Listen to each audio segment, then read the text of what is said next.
அனைவருக்கும் வணக்கம். நம்ம இன்னைக்கு ஜிகே ஹவுசிங் ப்ராப்பர்ட்டிஸில் பார்க்க போகிற இந்த வீடு வந்து விற்பனைக்கு வந்திருக்குது. ஒரு கடை 4 வீடுகளோட விற்பனைக்கு இருக்குதுன்னு சொல்லியிருக்காங்க. அதுக்கு முன்னாடி நம்ம சேனலை ஃபஸ்ட்டு தடவை பார்க்குற ஃப்ரெண்ட்ஸாக இருந்தால் சப்ஸ்கிரைப் பண்ணிக்கோங்க. வாட்ஸ்அப் குரூப் லிங்க்கும் சேனல் லிங்க்கும் டிஸ்கிரிப்ஷனில் இருக்குது. அதுலேயும் ஆட் ஆகிக்கிட்டிங்கன்னா உங்களுக்கு நோட்டிஃபிகேஷன்ஸ் அப்டேட் ஆயிரும்.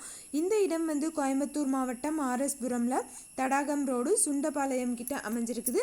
200 அடி டிஸ்டன்ஸ்லேயே வந்துட்டு ஃப்ரண்ட்டில் ரோட்லேருந்து வந்துட்டு ரீச் ஆகிற மாதிரியான ஒரு வீடு. கீழே வந்து ஒரு கடை 4 வீடுகள் இருக்குது. 50,000 வந்து ரெண்ட் வரதாகவும் சொல்லியிருக்காங்க. மொத்தமாக 2000 ஸ்கொயர் ஃபீட் பில்டப் ஏரியாவில் இந்த வீடு கடை எல்லாமே கட்டியிருக்காங்க. இதோட மொத்த விலையும் வந்து 80 லட்சம் சொல்கிறாங்க. நெகோஷியபிள். யாராவது வாங்கணும்னு விருப்பப்பட்டீங்கன்னா வீடியோலேயே காண்டாக்ட் நம்பர் கொடுத்துருக்குறேன், செக் பண்ணி பாருங்கள். எந்த ஒரு ப்ராப்பர்ட்டி நீங்கள் வாங்குற மாதிரி இருந்தாலும் டாக்குமெண்ட்ஸ் எல்லாம் கிளியராக இருக்கான்னு லீகலாக செக் பண்ணிக்கோங்க. தேங்க்யூ ஃபார் வாட்சிங்.